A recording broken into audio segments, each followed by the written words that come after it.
All right, James, so it's real simple. I've been to the gym a lot recently. I've seen a load of people doing some weird exercises, and I had a thought, what are the 5 or 6 exercises that do nothing for you?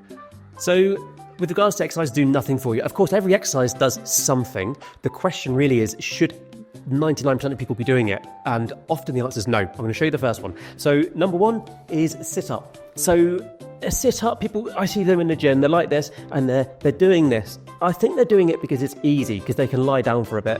It's not a decent exercise for what they're trying to achieve. If you're trying to strengthen specifically your abdominal muscles, but again, question why are you wanting to get strong abs? No one really wants strong abs, everyone wants to lose body fat. So a sit-up is just giving you strength to do that. And that's it. I think that a lot of people need to reallocate time in the gym away from doing things like sit-ups into some lunging, squatting, because often these people who are spending 20 minutes doing sit-ups have done 0 legs, 0 lunging. This is the first exercise, sit-ups. Just take it out of your routine. You probably don't need it. Yeah, I definitely hate doing squats all day. They suck. Like, they sucks.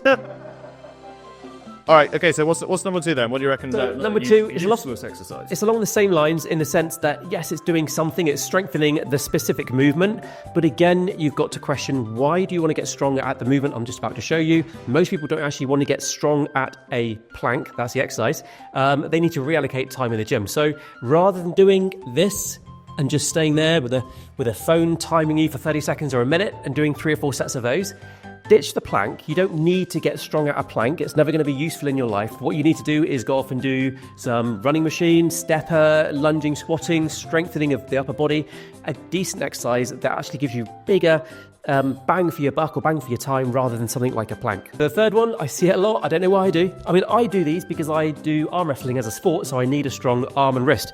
It's wrist curls. So a lot of people, they're on a bench like this and they're doing this.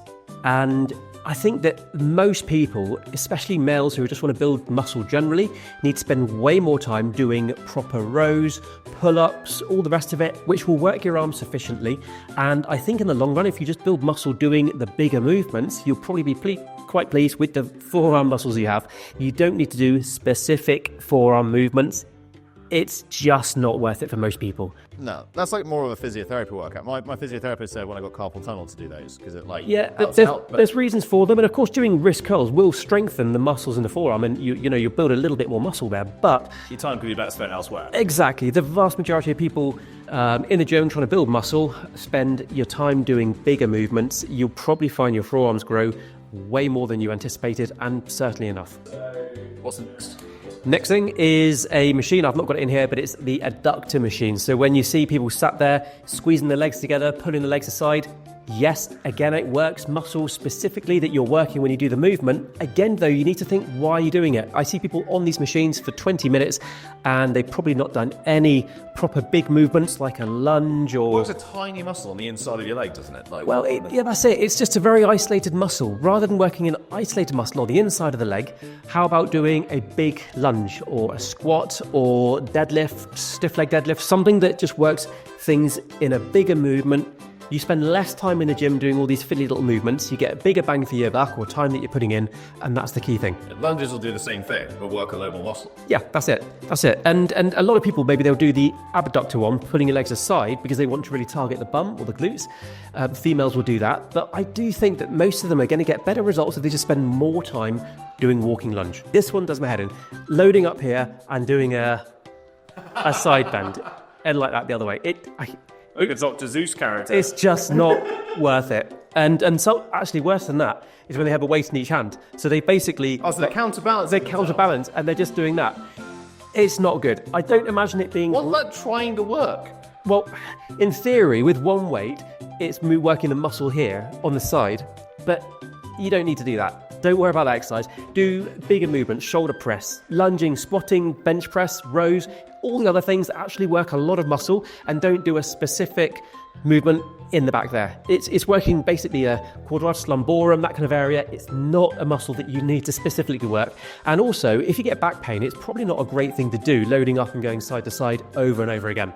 So the last one is, it's not really an exercise, but it's something that I think a lot of people need to do less of in the gym. Again, I think they do it because they like to sit down and lie down on the floor. It's stretching. So if you have a specific tightness, like if you're really tight in the chest, yes, do a chest less stretch. But I see a lot of people who are plenty flexible enough, more flexible than me, and they spend 20, 30 minutes in the gym stretching. They're like this, stretching, and they'll just do that. And especially before exercise, they're stretching. This is not really the thing to do. So stretching before an exercise actually inhibits the muscle slightly. So you're actually weakening the muscles that you're going to then go and work. But also they'll spend all day stretching hamstrings and they'll do a quad stretch. Yet the people who are in great shape, who have really effective workouts, you don't see them stretching very long. It's more the people who are quite new to the gym.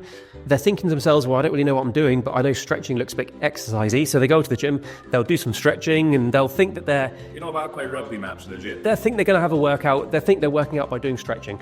They probably don't need to stretch. Do strength training exercises, but a full range of motion. Like and subscribe, and we'll see you next time.